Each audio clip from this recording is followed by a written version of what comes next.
নমস্কার, আমি ডায়েটিশিয়ান রাজন্না। আজকে যে বিষয়টি নিয়ে আলোচনা করব সেটা হলো কুমড়োর বীজ, মানে যেটাকে আমরা বলি পাম্পকিন সিড।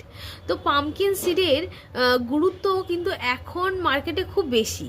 তো জেনে না জেনে অনেকেই কিন্তু এটি গ্রহণ করেন, কিন্তু এর পুষ্টিগুণ সম্বন্ধে আসুন জেনে নিই।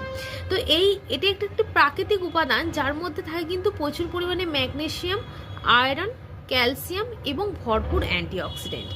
এবং এটি কিন্তু যাদের জয়েন্টের ব্যথা আছে বা গেঁটে বাতের সমস্যায় ভুগছেন, তারা কিন্তু নিজেদের খাদ্য তালিকায় ইজিলি অ্যাড করতে পারেন। এছাড়াও এটা কিন্তু উচ্চ রক্তচাপ কমাতেও এর কিন্তু জুড়ি মেলা ভার।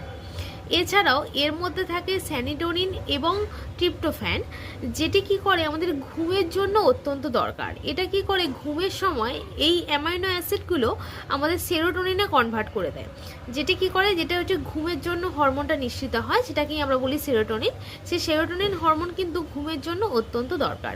এছাড়াও অক্সিডেটিভ স্ট্রেস কমাতে সাহায্য করে, দীর্ঘক্ষণ পেট ভর্তি রাখতে সাহায্য করে, এবং যাদের হরমোনাল ইমব্যালেন্স আছে বা পিরিয়ডসের সমস্যায় দীর্ঘদিন ধরে ভুগছেন, বা পিরিয়ডস অনিয়মিত হয় এবং ক্র্যাম্পিং হয়, তো তাদের ক্ষেত্রে কিন্তু কুমড়োর বীজ খুব একটা আদর্শ একটা জিনিস।